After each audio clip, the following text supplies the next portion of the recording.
శ్రీమతి నమః. మన కుంభమేళలో హిందువులకు వ్యతిరేకంగా కొన్ని స్టాల్స్ అవన్నీ ఏర్పాటు చేసి కుంభమేళ అనేది ఒక అబద్ధమని, ఒక భూటకమని వాళ్ళు అక్కడ ప్రచారం చేస్తుంటే నాగ సాధువులు దాడి చేశారు. ఆ వీడియో ముందు ఒకసారి చూడండి.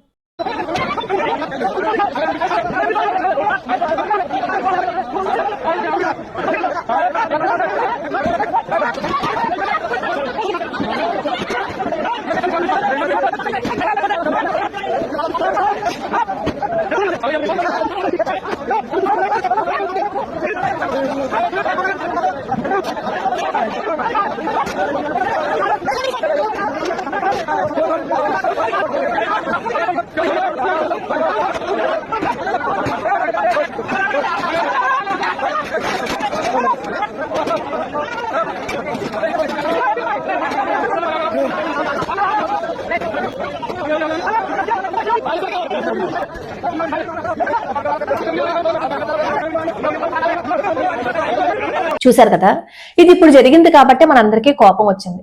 కానీ మనకు తెలియకుండా ఎన్నో సంఘటనలు జరుగుతున్నాయి. మనం ఏదో ఎప్పుడో దాడి జరిగిపోయింది, దాని నుంచి మనం ఏం తప్పించుకోలేము. మొన్న నేను ఒక వీడియో చేస్తూ అందులో హార్వర్డ్ యూనివర్సిటీ గురించి మాట్లాడాను కదా. ఆ యూనివర్సిటీ వాళ్ళు మన భారతదేశంలో ఏవైనా కార్యక్రమాలు జరిగితే చర్చలకు సంబంధించి, పండుగలకు సంబంధించి, మన దేశంలో ఏం జరిగినా దాని మీద అధ్యయనాలు చేస్తూ ఆ వివరాలన్నింటినీ వాళ్ళ దగ్గర పెట్టుకున్నారనమాట.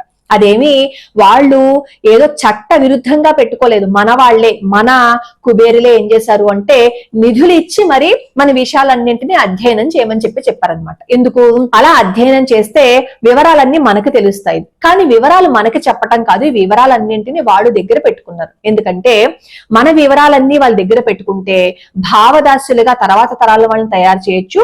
అలాగే భారతీయులని హిందూ ధర్మానికి, హిందూ మతానికి వ్యతిరేకంగా తయారు చేయొచ్చు అని వీళ్ళ వివరాలన్నింటినీ తీసుకుని ఏ కృత్రిమ మేధ ఏదైతే ఉందో దానికి శిక్షణ ఇవ్వడానికి కూడా ఉపయోగిస్తాయి. ఇప్పుడు మనం ఏదైనా మన ఫోన్ లో ఒక యాప్ ని ఇన్స్టాల్ చేసుకున్నాము అని అనుకోండి, మనకి తెలియకుండానే ఏం జరుగుతుంది, మన ఫోన్ నెంబర్ అక్కడ రిజిస్టర్ అయిపోతుంది. వాళ్ళు మనం ఫోన్ లో యాప్ ని మనం ఇన్స్టాల్ చేసుకునేటప్పుడు ఎలోనా డెనేనా అని అడుగుతుంది కదా. అప్పుడు మనం ఏం చేస్తాము, ఆ యాప్ ని ఇన్స్టాల్ చేసుకోవడం కోసం ఎలో కొట్టేస్తాం. అలా ఎలో కొట్టేసినప్పుడు ఏమవుతుందంటే మన ఫోన్ నెంబర్స్ అన్ని వెళ్ళిపోయాయి అనమాట, పక్కకి ఆల్రెడీ బయటకు వెళ్ళిపోయాయి.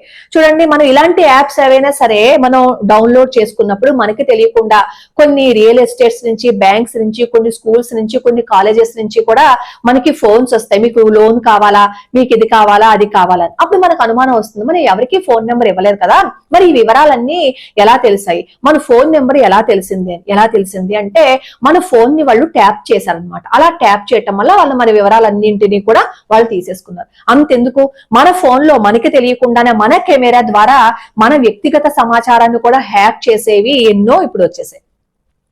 ఈ మాట నేను ఎందుకు చెప్పాను అంటే, ఇప్పుడు ఈ కుంభమేళాలో మనకి వ్యతిరేకంగా ఏవో కార్యక్రమాలు జరుగుతున్నాయని మనకి కోపం వచ్చింది కదా. అప్పట్లో ఈ హార్వర్డ్ యూనివర్సిటీ కూడా కుంభమేళా మ్యాపింగ్ అని ఒక ప్రాజెక్ట్ ని చేపట్టింది. ఆ ప్రాజెక్ట్ లో వాళ్ళు ఏం చేశారు అంటే మన మనోభావాలను దెబ్బతీసే విధంగా మనకే తెలియకుండా మన వ్యక్తిగత సమాచారాన్ని అంతా వాళ్ళ దగ్గర ఉంచుకుంది. 2013 కుంభమేళాలకి ఎవరైతే వచ్చారో వాళ్ళ వివరాలన్నీ ఇప్పుడు హార్వర్డ్ యూనివర్సిటీ చేతుల్లో ఉన్నాయి. దాదాపుగా 14.5 కోట్ల మెసేజ్లు, అలాగే 25.6 కోట్ల ఫోన్ కాల్స్, 39.1 కోట్ల సమాచారం మొత్తం ఈ హార్వర్డ్ యూనివర్సిటీ దగ్గర ఉందన్నమాట.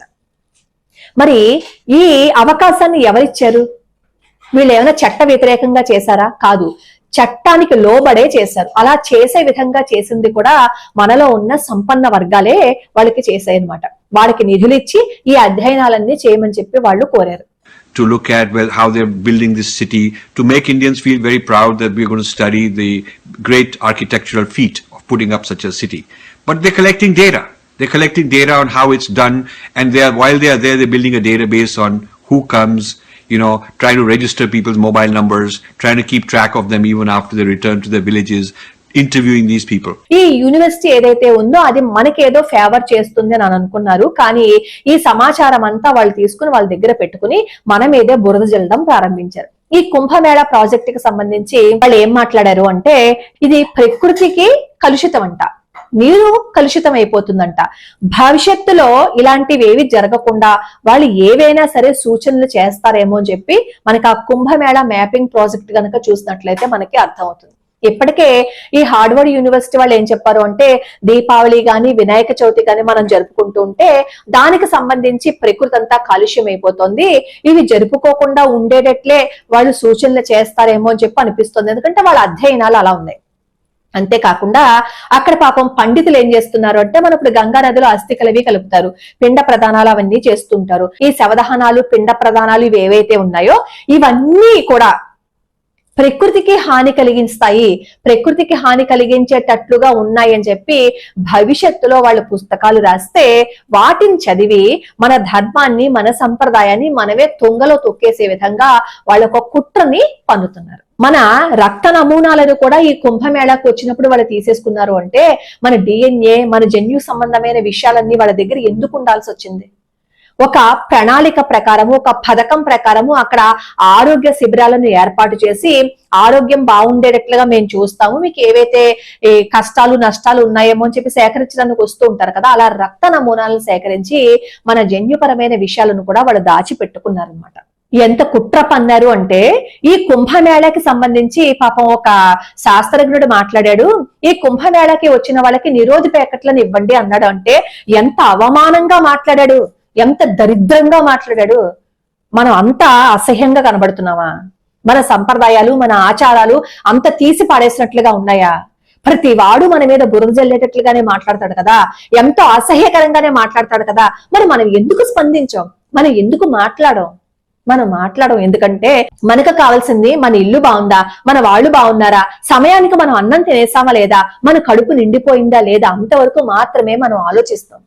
మనకు తెలిసిన విషయాన్ని మనం ఇంకొకరికి కనీసం చెప్తే ఇంకొకరిని ఎడ్యుకేట్ చేసినట్టు అవుతుంది. అలా ఏదైనా చెప్పాము అని అనుకోండి, మత విద్వేషాలను రెచ్చగొడుతున్నారా అని అడుగుతారు. ఇది మత విద్వేషాలను రెచ్చగొట్టే ప్రయత్నం మాత్రం కాదు, దయచేసి ఆలోచించండి. నేను ఇప్పుడు ఏవైతే చెప్పానో ఆ విషయాలన్నీ కూడా రాజీవ్ మల్హోత్రా గారు రాసిన పుస్తకంలోవే. మీరు ఒకసారి రాజీవ్ మల్హోత్రా గారి బుక్స్ తీస్తే మీకు అర్థమైపోతుంది అందులో ఎన్ని విషయాలను అందులో ఆయన పొందుపరిచారు. రాజీవ్ మల్హోత్రా గారు రాశారు అంటే అది అథెంటిక్.